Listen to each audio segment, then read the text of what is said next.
So it's a pleasure to be here, and thank you for giving me the opportunity to speak to this group. It's an incredibly large audience. It's fantastic. I hear that this organization has been growing every year, and it really is a positive sense that green buildings and green schools are becoming more and more relevant to the dialogue in general. Let me give you a little bit more about the talk itself while we try to put this up.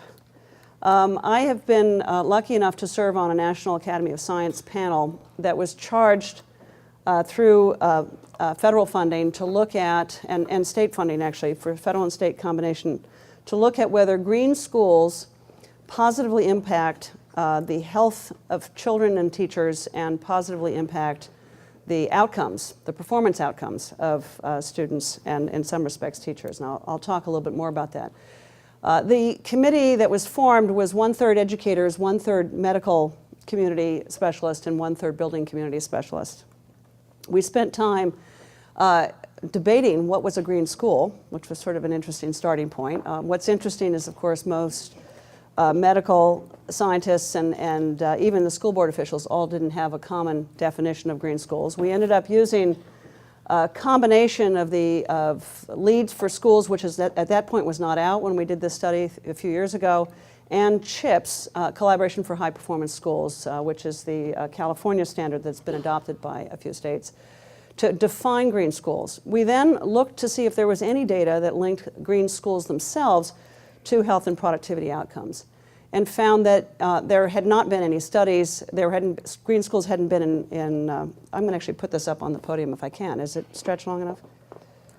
It's easier for me. I know I have a remote, but it's probably easier for me to look at this way so I can face you.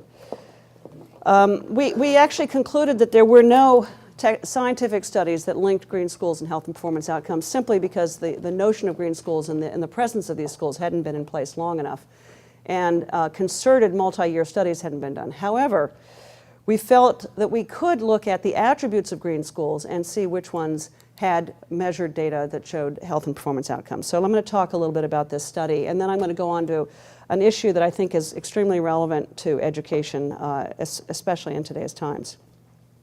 Most of you know what green schools are. I don't think I need to go through it. These are just examples of some of the schools that went through, in many cases, the LEED NC program before the LEED for Schools program was there.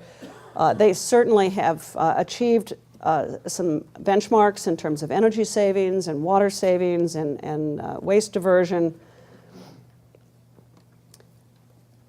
They also, you'll notice in all of these pictures, have an incredibly uplifting quality of light and view and connection to outdoors, which I think is an important aspect, not always measured in a LEED percentage point. They have very strong social, environmental characteristics to them. They certainly teach us about renewables and new forms of energy generation. So one of the things that we've been doing at Carnegie Mellon in the Center for Building Performance is trying to understand how do we pay for green schools. And I'm going to come back to this. I'm sure there's going to be questions relative to the cost of green schools. On the one hand, one could argue that green schools don't cost more than any other type of school, and you certainly have the potential to look at the way in which you're investing funds in the design and construction and operation of schools to make sure it's cost neutral. On the other hand, there are some things about green schools that cost more than their competitive choice, and especially if you're looking at funds that have mandated that you use the lowest bid, you often need strong arguments for why you're doing things that are not the lowest bid solution, but in fact have health and performance and energy and environmental outcomes. The important thing to recognize, and this is just, I know it's a little bit fuzzy, I noticed this last night, but the big bar here is just as a point of reference is the salaries that go into running schools. And as you can see, this is the cost of education. And a majority of those costs are salaries. And not only the salaries in terms of compensated time, but also the benefits and the health costs of maintaining a healthy teaching. And then there's strong support services. There's also obviously the energy costs, which are very small. And when you start to look at the energy costs of per student, you realize that really we have to look at health and performance outcomes, because energy is not going to drive the better selections that we want to make as designers. This is the actual research team that put together the Green School study. This is actually a downloadable National Academy of Science study, so you can download the entire study from National Academy / and I think if you just keyword Green Schools, it'll pull it up for you. Jack Spangler was the chair, I was the co-chair. Jack Spangler is one of the leading environmental health researchers. He's at the Harvard School of Public Health, and he's a medical doctor who knows health and he knows buildings, which is very rare. And then there's a really unique team. As I mentioned, we did find that there was no, the challenge was to show a linkage between green schools and health and performance outcomes.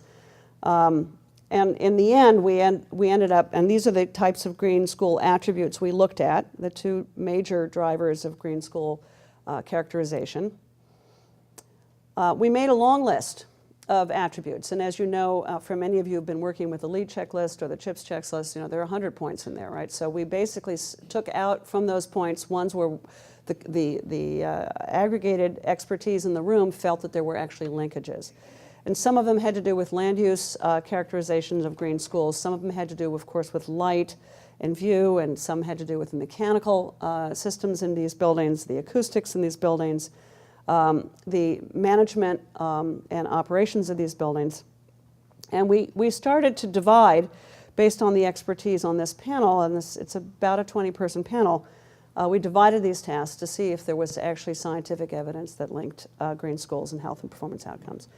As I mentioned, we did not find that there were any evidence-based studies concerning the overall effects of green schools. Now, that may have changed. This study was done several years ago, and now we actually have in place schools where you can actually measure outcome differences.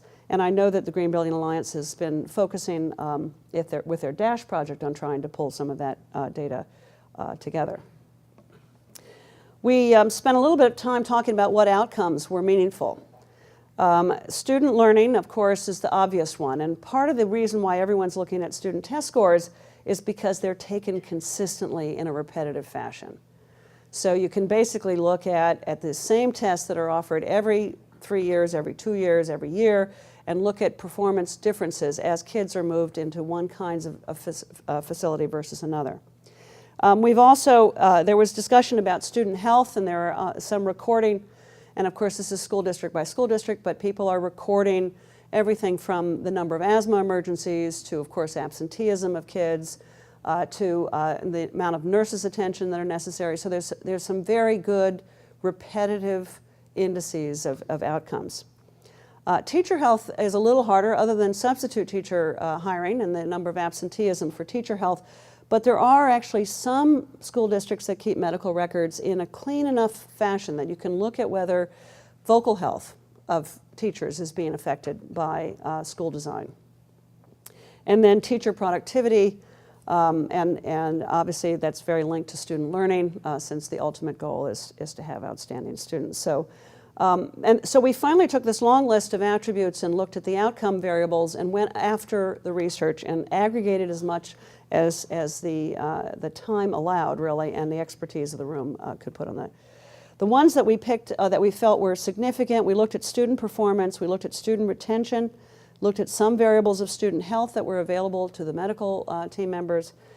We looked at absenteeism, teacher retention, teacher absenteeism, teacher health, some variables there, and facility management costs and energy and utility costs. So those are the straight output side of the equation. So there were 6 areas, or 7, I can't remember now, that we felt we had substantial evidence. We know that school buildings that are dry support better health and learning. And of course, any new school will probably be a dry school. Green schools have done several things. When you look at the attributes of green school design, they've done several critical actions to help make sure that buildings stay dry. And that's an important attribute of a green school. The evidence establishes an association between excess moisture and dampness and mold in buildings and adverse health outcomes. In some cases, the evidence is in school buildings. In some cases, of course, it's in homes and offices. So we're aggregating data that isn't always related to the school room. But there's definitely a level of evidence that looks at even visible dampness or signs of dampness. So that if you're looking at modeled ceilings, there is evidence that shows there's a linkage to health outcomes.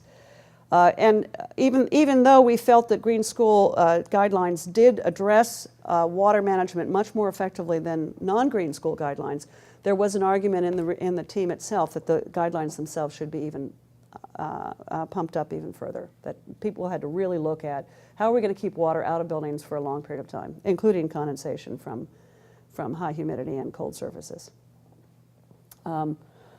We looked at where is the water coming in from, and in essence trying to understand what kind of water. Did it matter if it was rainwater or if condensation or if it was broken plumbing, or where the water sources were, and then we looked at the research itself. Bill Fisk is one of the leading researchers at Lawrence Berkeley National Laboratories, and they have looked at dampness and visible molds and the health outcomes in a wide variety of building types, and found that in all cases that they were seeing significant increases in the odds of people having asthma-related health effects. So asthma and mold is a direct line of link. So managing water, managing dampness, managing mold was our first guideline. Here's an example of one of the kinds of studies that we were able to summarize. This was done by Hussman et al. In 2002. They studied 32 schools in Finland. They identified, in this case, a 15% reduction in the prevalence of the common cold during springtime, so they had a time-restrained study in school buildings that had no moisture or mold problems. So they were looking not just at asthma, but at the incidences of colds. Our research team at Carnegie Mellon has tried to see if we could put a return on investment on this, and looked at actually what does it cost a school system when the kids have colds. And we have a couple of choices. One is obviously absenteeism that's linked with colds, and what does it cost to provide that education to the kid in extra sessions if they've missed their primary sessions. And so we can actually put a price tag on if you take it across the entire student body, it would be worth about $19 or about $10 per student per year in health savings. But the first cost increase is only $19. So we're looking at return on investments that are $53, right? So you're really starting to see 53%, I'm sorry. You're looking at ways in which you can try to amortize investments in technologies that reduce the likelihood of mold and mildew. My particular favorite way of handling mold and mildew is sunshine.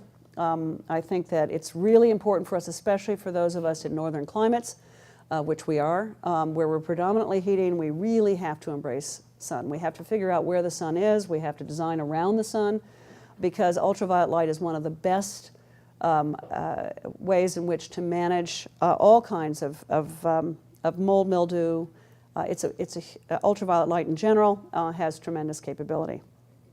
It also provides free heat if we know how to manage it, and of course shade it. In this case, you're looking at a school system in England where the shading obviously was not the driver, because it's a lot of glass here.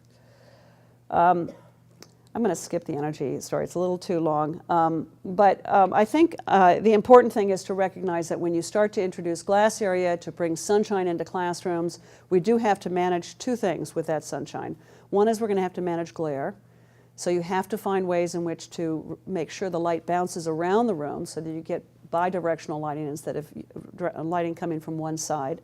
So you use things like light shelves and redirecting blinds, and you're actually introducing lights at different windows at different points. But we also have to manage overheating. This is a particular building designed for the Solar Decathlon project. This is the Darmstadt, the one that won first place in the Solar Decathlon competition several years ago. And they, of course, use shutters as ways in which to manage light and heat and sun. So there's ways in which we can manage both light and shade and make actually a more exciting building. One of the things that I feel is extremely important in education is to have kids dress their buildings the way they dress themselves seasonally. So you have to provide the amenities in the design of these buildings so they can dress the building. They can change the characterization and say, it's winter. Oh, it's the middle of summer. Let's let's lower the awnings, or let's lace up the awnings, let's introduce new strategies for making our building winterized or summerized, right? Dynamics is key to getting high performance. The second finding that we had was that if we could provide greater thermal comfort, we could see actually performance gains in performance outcomes. And how do you provide thermal comfort? Well, that's something where the green design criteria is very adamant about, partially through its energy credits. It's constantly looking at ways in which you can increase the thermal performance of the roof, of the walls, of the windows. It's looking at how to make buildings more airtight. It's looking at ways in which we can reduce overheating. And as soon as you focus on energy savings, you will also be focusing on greater comfort.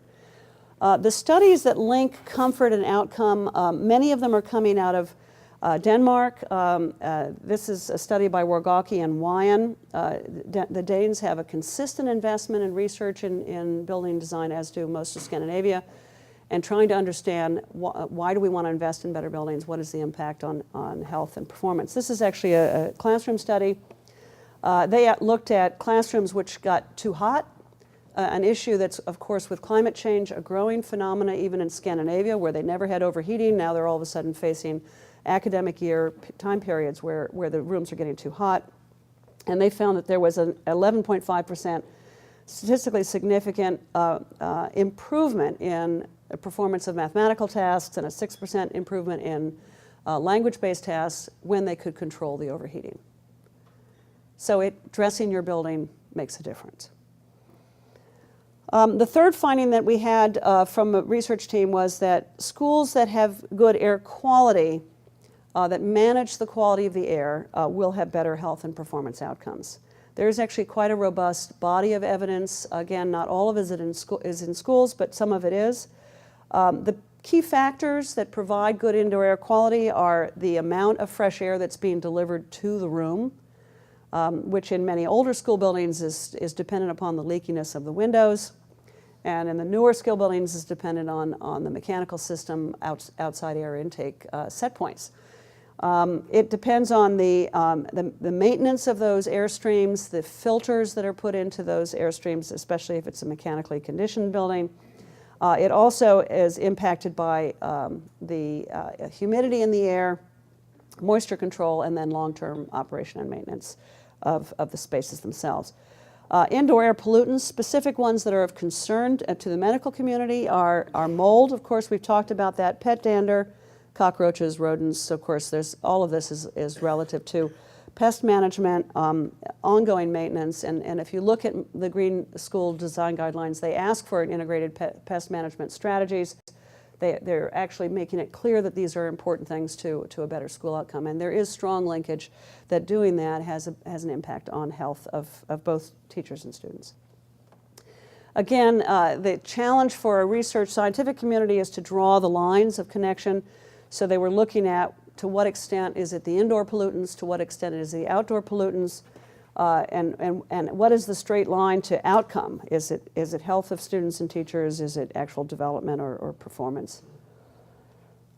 This is, again, another example of studies that looks at the types of mechanical systems. So one real question that we have to ask ourselves is, if we want to deliver fresh air, which systems are delivering the best quality of air? And actually, surprisingly, all these studies, which were done and collected in buildings around the world, are showing that the naturally ventilated classrooms outperform the mechanically ventilated classrooms. And that's simply because I think the underfunded maintenance of buildings has led our mechanical systems to be very substandard in terms of the quality of the air they deliver. And especially if you start to get into humidification systems, they're the ones that, because they use water to humidify the air, and we do that to try to reduce static electricity and the dryness of our throats, and we think we're doing the right thing, but actually I think it's more problematic than it is good in many respects. My bias would be to turn off all humidification systems, run it as straight ventilation systems, because we just do not have the resources to maintain these at a level that need to be maintained. Another study, this one a school study done by Shendell in the states of Washington and Idaho. They went into 436 classrooms. They measured carbon dioxide, CO2 levels, which is really an indicator of how much fresh air you're getting. Because we, of course, breathe CO2, and if you're not putting much fresh air in the room, the CO2 gets very high. In fact, very high. General standards are not to have it more than 1,000 parts per million, but they're actually seeing ranges that are going up to 1,400 parts per million. So they're way above the standards. And they're finding that if you see a delta of 1,000 parts per million, if you're that far above outside CO2 levels, the ventilation system is not working at all. And then they saw a straight degradation in attendance in school kids. So again, we're looking for the linkages to understand to what extent can we justify and in fact really want to legislate the importance of green school decision making in all school designs. This is another study where they looked at ventilation rates and they looked at test scores, and they found that when they had rooms where they had increased the ventilation rate up to 4.5 liters per second, which is double the ventilation rate that most people are doing, they found 14% improvement in standardized test scores. So open all those windows and sort of blast them with fresh air while they're taking their tests, as long as it's not too hot or humid, right? So maybe this is a very important thing to not only obviously, I mean, breathing fresh air is important to our alertness, it's important to our energy levels, so the research just bears this out. An interesting study that was done in Sweden that I think is, these are the types of studies that are the most valuable. These are called intervention studies, where they've gone in to in this case, 39 schools in Sweden. Now, Sweden has already gone into green design. They've done a huge amount of improving their school buildings, maintenance, tightening the schools, and super insulating the schools. So they've made these really thermally tight schools. And the problem is that the ventilation rates have been dropping.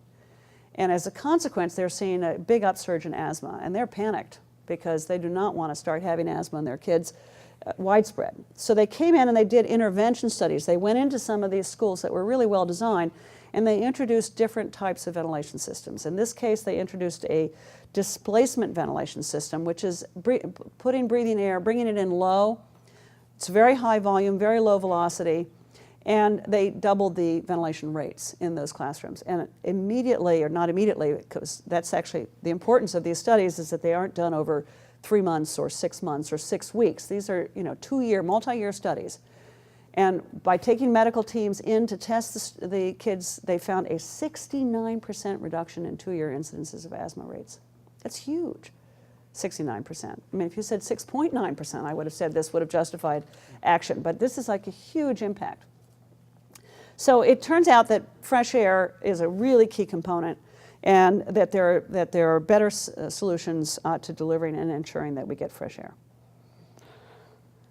So we know we want to improve the quality and the quantity of the outside air. We want to maximize natural ventilation. We do want to have what they call mixed mode conditioning. The likelihood that we can live without air conditioning altogether in the classroom, I think, is getting narrower. Global warming is making it difficult. Now the question is, do we then turn ourselves over into a sealed lockdown building where we force air all the time? No. So we have to take this very carefully, not to turn it into a sealed school and 7 by 24 by 365 mechanical conditioning, but to tread the line between how long can we run passively and at what point do we introduce the active cooling and moisture management. Another major finding of the research community was that classrooms that had better performance outcomes were quiet. And there are actually even health issues related to this. The intelligibility of speech in classrooms is affected by the level of speech relative to the ambient noise. So if you put, I mean, every teacher knows this, right? If there's too much noise coming from the hallways, it's really hard for the kids to hear you. It turns out it's even more critical in early learning, where kids are actually learning vocabulary and learning words, and it's even more critical in English as a second language learning, where they really have to hear the nuances of the vowels and syllables. So the research is pretty clear that we have to provide quiet classrooms. We were talking a little earlier today about the open classroom, which was sort of an aberration that I hate to say we think the architectural community was responsible for. Make sure you have a team on a project. Don't let the architects make all the decisions. So there's no question that we have to manage noise. There are some serious issues with outdoor noise. We're going to talk a little bit more about road traffic, train, and airport noise. That is one of the serious degradations. There's a lot of studies that are looking at, most of them in the UK, that are looking at the impact of school children performance as a result of road traffic noise or airport noise and train noise. There is certainly indoor noise, and one of the research studies shows very clear voice impairment in teachers who have to talk over a lot of ambient noise, right? So that you actually see vocal strain, and that is a medical cost to the school district and, of course, a personal cost to the individual.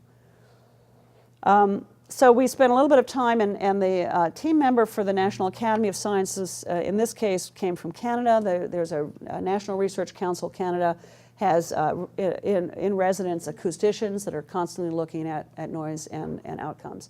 And he argued that we had to deal with HVAC noise, we had to deal with classroom noise from reflected surfaces, noise from adjacent spaces, and of course the outdoor noise. An example of the kinds of studies, this one is about inside classroom studies. This was 140 classrooms in 16 primary schools in London. They identified a 21% improvement in test scores for children in classrooms that had 50 dBA background sound, which is actually pretty noisy, but manageable, in contrast to the classrooms that had 55 dBA, which is essentially a doubling of the sound level and for every 3 dBA delta. So we're looking at the noise in your classroom and the ability to perform well at standardized tests. Now, some of this noise could be contributed by the mechanical system, some can be contributed through the windows, and some are contributed to the kids themselves and all the hard surfaces that you have in this space. So there's a very important note here in terms of the importance of adding weight to our buildings so that the walls have substance between, certainly adding insulation, which was not a bad idea anyway since we can use it thermally, and managing the location of our schools to minimize traffic noise and transport noise. I think I'm on the 5th, but if you're keeping track, you can correct me. It turns out there's pretty good evidence that schools that are clean will have better health and performance outcomes. And again, the Green School Guidelines often will have emphasis on green cleaning methods. They will have emphasis on the ways in which we design materials for their ability to be maintained. And in some of the newer green guidelines, there is actually a contract with the O&M, operation and maintenance of buildings. A couple of things that are important I've highlighted. You might not be able to see the highlight. I should have picked a brighter yellow. But the first one, and there's good research that shows that good hand cleansing matters. So that's, of course, you all know by now we have Purell in every classroom, so it turns out it matters. There's quite a bit of health concerns that are transmitted from mouth to hand and hand to hand. The cleaning surfaces that are routinely touched, doors, faucets, desktops, keyboards. I mean, there are things that are definitely standard. If I have a cold, you get my cold. The use of no-touch faucets and no-touch doorways, designing around trying to eliminate the need to push the doorway to get into the bathroom. The walk-arounds that we do at the airport are actually a good thing because they eliminate the need for the hand. Increased ventilation rates. So some of what's happening is happening by contact, surface contact. Some of it is happening by droplets in the air. So if you have a mechanical system that is essentially blowing my cold sideways, you're going to have my cold even if we didn't touch the same surfaces. And so we're looking at ways in which we can minimize the way in which we provide air and make sure that droplets are not in any way being distributed. And then ultraviolet radiation as a filter in the airstream turned out to be very effective at reducing some of the infection organisms. Again, we drew a diagram of what are the direct contact image on the left and the airborne on the top, and direct contact with surfaces versus direct contact hand to hand. And those are the things that the medical community felt, oh yes, there's some good research on this, and we sort of picked up whatever we could and summarized in this report. And then the last one was they are well maintained. This was actually, it was a big bone of contention because when you start to look at student maintenance, or look at school maintenance and student outcomes, there are so many other variables. The quality of the teachers, the quality of the students, so you're basically not, it's not clear that the maintenance, even though you can see that poorly maintained schools often have poorer student outcomes, it also could be that poorly maintained schools are in poorer school districts because they have no money, and then you might see outcomes that are relative to the resources and the educational background of the neighborhood. But it is clear that commissioning will improve, and continuous commissioning will improve the maintenance of buildings, and we did conclude that ongoing maintenance is critical. An example of the kinds of studies that were debated, this one was actually in Washington, D.C. They looked at 89 public schools in the D.C. district. They found that buildings that were poorly maintained had lower teacher retention rates than ones that were well maintained. Now again, there could be a lot of other things that were causing this to occur, but if you're losing more teachers more rapidly, and the cost of replacing a teacher is not insubstantial, right? So holding on to your teachers is an important factor. We did debate for a long time the lighting issue and the daylighting issue, and actually one of my cohorts at the Lighting Research Institute felt very strongly that the research was not robust enough on daylight. We fought over it in about 6 meetings and finally wrote a very timid statement that more research was needed, basically. What we did argue is that actually most schools are adequately lit. That we're not, in almost all school buildings, old and new, we're providing adequate light levels for children to perform well. That's the one area where we're doing pretty well, even in the saddest of buildings. On the other hand, kids who do not have corrected eyesight, and unfortunately kids before the age of 6 often don't have corrected eyesight, parents don't find it soon enough, that it turns out that adding higher levels of light for those kids helps, and daylight is one of the quickest ways to add light in spaces. So there is a little bit of research that shows that daylight, because it provides higher levels of light in some respects without using additional energy, will actually yield better outcomes in those very early learning. The other research that we debated trying to talk about was there is a growing interest in the importance of circadian rhythm and sleep cycles, or melatonin production and sleep cycles, right? So if your kids are not going to bed early enough at night, it's sure hard for them to pay attention at 8 o'clock in the morning, right? So ultimately, the sleep cycles are extremely important for kids, and there's a study going on right now, actually from that same partner at Lawrence, at the Lighting Research Institute, who's basically looking, they're testing school children in North Carolina in a series of schools, bringing a percentage of those kids into classes every day with orange glasses that actually cut the ultraviolet component. And they're finding that the kids who are wearing orange glasses every day are sleeping at least half an hour to an hour, or they're staying awake half an hour to an hour longer every day. That without the early morning exposure to daylight, the melatonin production, which gets our circadian rhythms going and helps us to sleep, we're losing the cycle. So there's actually pretty good evidence that we're going to see a degradation in performance for kids who don't have early morning exposure to daylight. And they're even showing that exposure to daylight through the window is an adequate instigator. The original argument was get the kids out early in the morning out in the fields, because if you can get them out playing, they'll get that exposure to daylight. Half an hour will do the job, and all of a sudden, our natural systems kick in.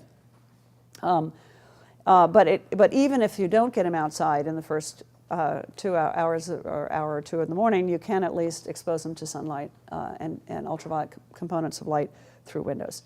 So it's beginning to emerge, but at the time of this study, people felt we weren't able to draw a straight line conclusion. Yes, sunny and daylit classrooms will yield better performance and health outcomes. This is the diagram that Bill Ray put together to talk about what are the implications. One is light in the visual system. So visual acuity is very dependent, and those of us who are now wearing glasses know that, I need more light to see the same text that I used to be able to read without any problem. I could read in the dark. And as I said, these classrooms are doing a very good job of providing an adequate environment for the visual system. It may not be adequate in terms of the appearance of objects, and that I'll come back to. The pink box on the left is whether, in fact, color rendition is powerful enough, or whether the three-dimensional modeling of an object, which keeps kids fascinated with a book, right? It's the quality of the imagery. That's not so clear, but certainly visual acuity is being well met. The circadian system is the one that's being deprived. And there is actually also research that's looking at breast cancer in women and whether they were in windowless classrooms as children. And they actually might end up being able to show a linkage there. And so there's a whole set of issues that we need. We are like a plant, we need sunshine. And so the question is, should our schools be designed around sunshine and light? My argument is yes. The most famous study is the Heschong-Mahon study. This is also downloadable from the web. If you go to Heschong-Mahon and do their daylighting in school study, they went into a very substantial number of school buildings in the state of Washington, Colorado, and California, and actually did a metric of how much window area there was in those classrooms. And they sort of pegged all these classrooms in terms of, and these are the two extremes. You can see all glass, no glass, right? So this is the choice of, and then there are lots in between. And they found that there were a measurable higher performance test scores in classrooms that were windowed versus classrooms that were not. Now there's another moment in time, like the windowless class, I mean like the open classroom, where we decided, the design community and maybe the design and education community decided that windows were a distraction, that kids, if they had windows, would daydream instead of paying attention to the teacher. So we took away the window. And it turns out that actually the window provides some very important stimulus to keeping us paying attention. And I'm delighted to be in this room. Thank you, Richard, for making such an incredible lecture room where I'm constantly receiving stimulus. And it's going to be even more spectacular when the new building goes in and the landscape emerges. You can't put in windows without designing for dynamics. You have to understand that every window deserves a layer for management for light, a layer of management for heat loss, and a layer of management for shade. And so and that's wonderful. That's about dressing the building, right? Let's figure out all those layers. This is a Karen Timberlake project. I picked it just because it's a pretty spectacular Chesapeake Bay sort of vacation retreat, but it's about dynamic facades.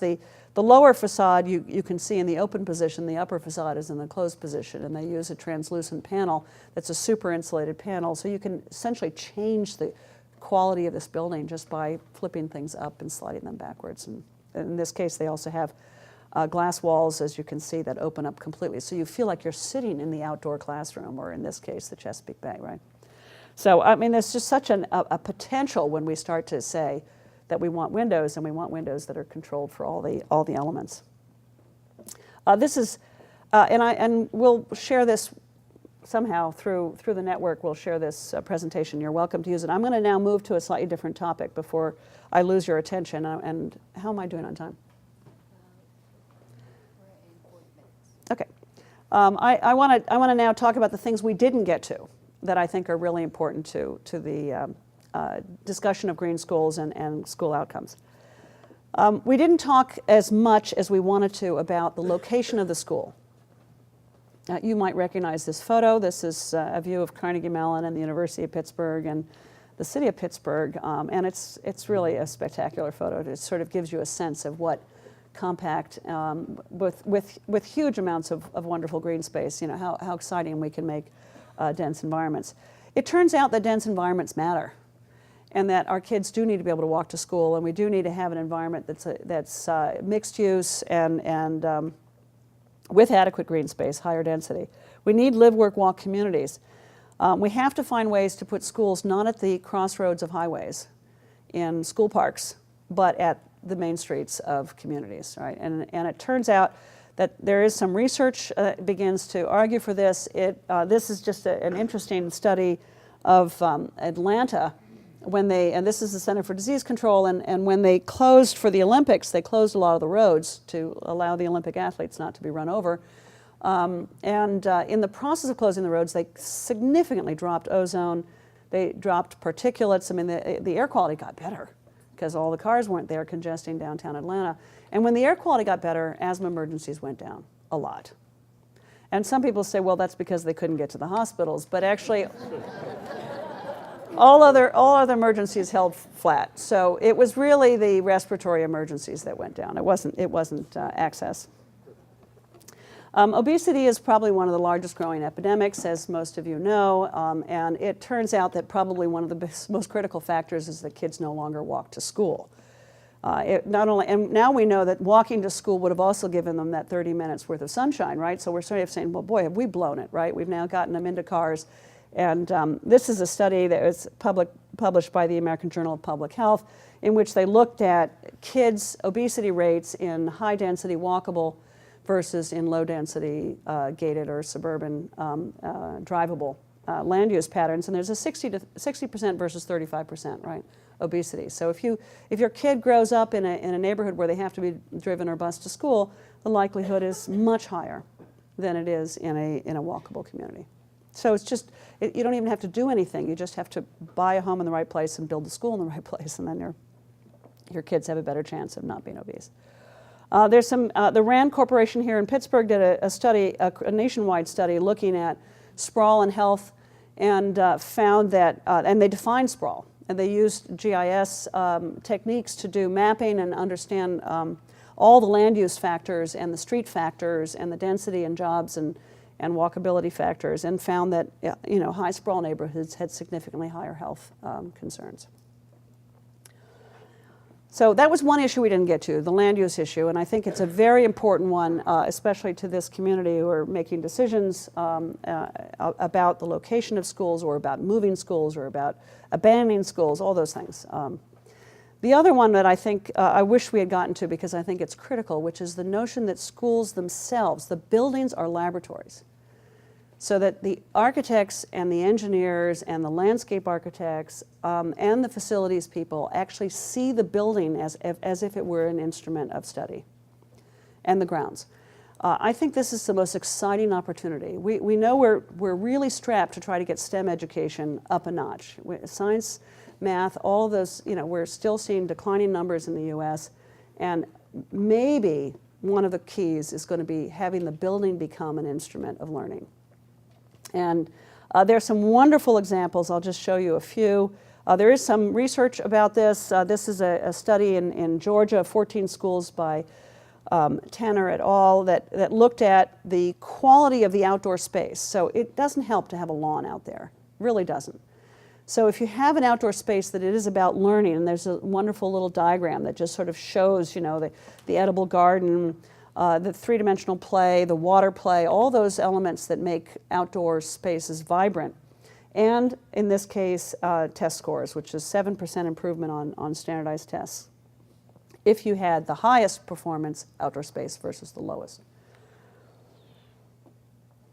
So I'm going to show you an example of, I saw this presentation this is the Neptune Town School District in New Jersey, and I saw this presentation at a schools conference in New York City about the living textbook school. I love the title. So they're basically calling the school itself a living textbook.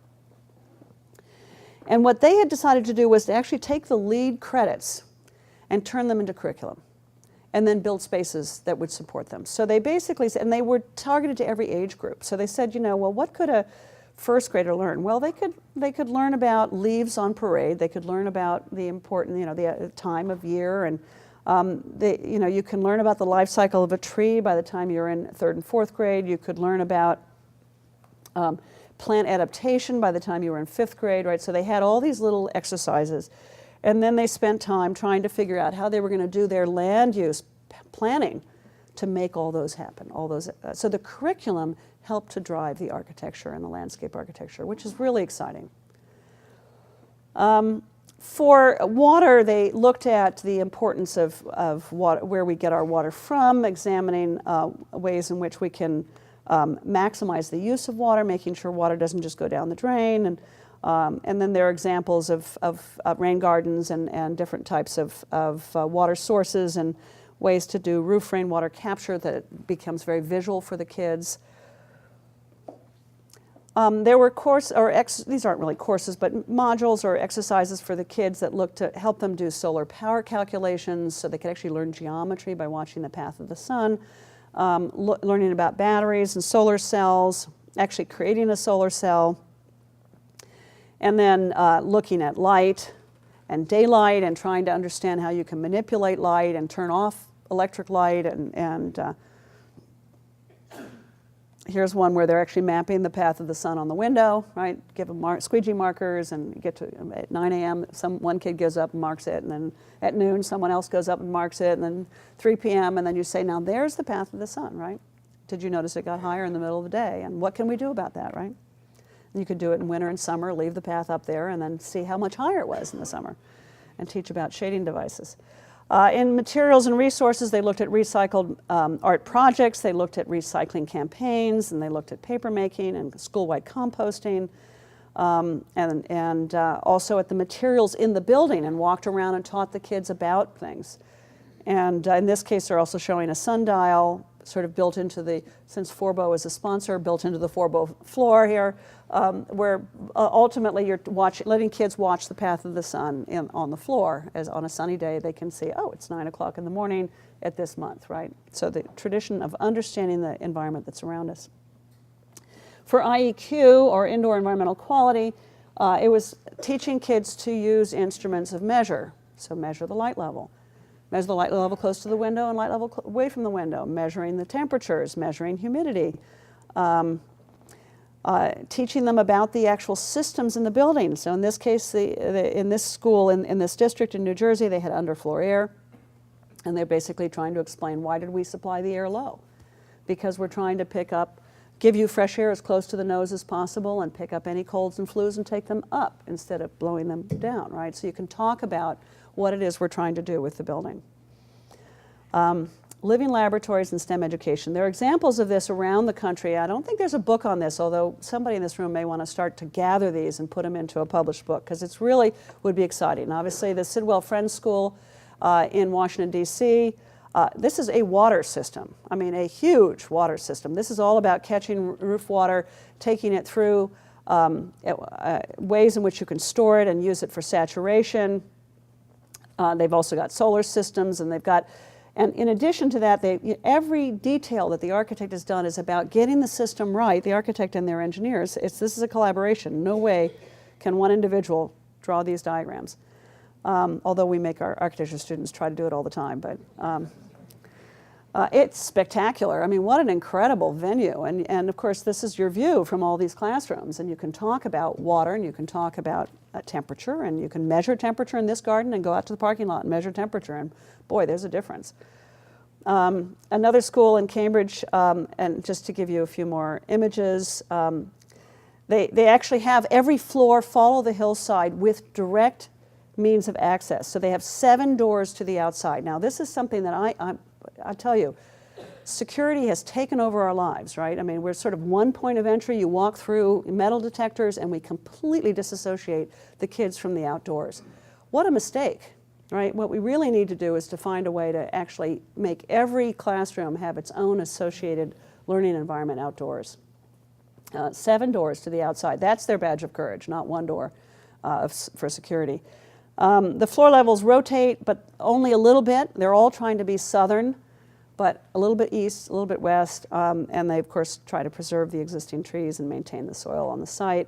Outdoor learning and tools for outdoor learning.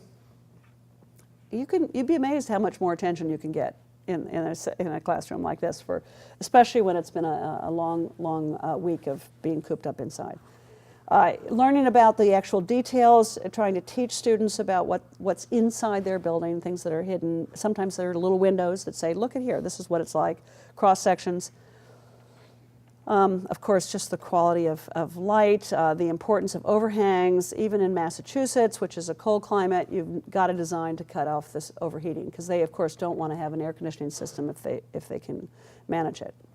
Careful studies of the design of those overhangs for shading. 90% operable windows for natural ventilation. Actually, I don't know if this school has a, do you know, Bill, do you know this school, whether it has an air conditioning system? They have a modest sort of gray water management system in the lobby. They've got, in this case, a wood pellet heating system, so they're using what is a waste product from wood to create their heat, and they make that visible so the kids can talk about where their heat's coming from, and they composting toilets, and then even the hardware itself becomes part of the visual. So your meeting room and your hallways are looking at the mechanical room. Well, it might actually make you keep your mechanical room cleaner if it's literally on display to everybody. Yeah. I would like to talk to the local friend after the Q&A. I'm sorry. This is the Braithwaite School. Let me just go back here. Sorry. I'll go back. Oop. The Garthwaite School, sorry. The Cambridge School of Weston, Mass. The Neptune School District is what you need to look for, and I think they've done this pervasively across the entire school district, and I think the photos that I showed you are from several different schools in the Neptune School District. I'm almost done. They didn't do a green roof. They ran out of money as any project, and this gets back to the issue of how do you cost justify the elements that really make the school a learning laboratory. And now they're going back to try to do the green roof itself. I think the real key issue here is to ensure that it's accessible. They have a highly sloped site, so you could actually walk up a path and then get onto the roof from a higher point, which would be great. There are some interesting projects. I'm sure you've seen many of them. This one in Chicago. I think it's really interesting to think about what could the green roof learning environment be like. And I know that Richard's going to be doing a learning environment here on the Center for Regenerative Landscapes. So let me close. On a university level, and I don't know, I'm now moving up the scale from elementary to junior and now to university level. The B&IM, a design firm out of Kansas City, has been asked by the Odom School of Ecology to look at their new building. And their plan was to do a green building. But it wasn't to make the building a living laboratory for the Odom School of Ecology, the building and its grounds. And we spent some time trying to talk through, okay, what would the budget be if the building and its grounds were laboratories, not just places that house students learning about the environment. And it turned out when you go through their curriculum, they had a huge number of courses in the Odom School of Ecology that could use the physical facility as its instrument. They had courses in watershed management, courses in stream ecology, courses in environmental toxicology and restoration, courses in agroforestry, chemistry, of course, plant and animal diversity that can use the landscape. And these are pictures from 3 completely different locations. Up on the upper left is the Oberlin David Orr project, which is certainly building as laboratory. And in the upper right is Carnegie Mellon. It's actually a little rain garden that Carnegie Mellon built next to Doherty Hall, for those of you who know Carnegie Mellon's campus. An area that was flooding continuously, every year flooding, and then they built these rain gardens and all of a sudden the flooding stopped. So instead of digging a ditch and putting a culvert in and taking the water away, you build a rain garden and solve your flooding problems. I mean, and it's just pretty spectacular setting in addition to that. There's wonderful examples, this at MIT, where they had flooding problems in the Strata Center, which is the School of Computer Science. They hired civil infrastructure and landscape team to come in and solve it, and they created an incredible garden that is all about water storage, to eliminate on-site water storage. There are issues of outdoor curriculum materials relative to lawns. And in this case for the Odom School of Ecology, since people still love lawns, can we do lawns that are sustainable? And what are the materials, what are the soils, what is the form of, how do we deal with pesticides and herbicides, and what are the alternatives to creating lawns? There are also curricular materials for art. So if the art faculty start to say, oh, now what could we do if we were going to use the building and we were going to use the landscape as part of it. So there's the wonderful green wall experiments that are going on right now, and how artistic they are. There's also water management, right? You could make water management artistic. You can think about ways in which to take water and have it tumble and turn and make sound. And I mean, it's just truly an impressive medium. Of course, it only works when it's raining. which makes rainy days pretty exciting because all of a sudden it's like music has appeared, right? Because we've been designing these musical instruments for rain. We can certainly teach material science at an academic level at the universities. We can talk about natural materials and regional materials. We can look at material waste. We can look at ways in which materials can become, as Bill McDonough would say, either industrial nutrients or agricultural nutrients, so everything goes cradle to cradle. We can do biomimetic innovations, things that are imitating the way nature would have solved problems, like paints that shed dust, the way leaves shed dust. We can look at the building to teach about energy demand, and a lot of this has to do with looking at meters and looking at dashboards. And this is a dashboard done by Lucid Design for the Oberlin campus. And it's just, in this case, it's a competition dashboard. So these are all the dorms at Oberlin College.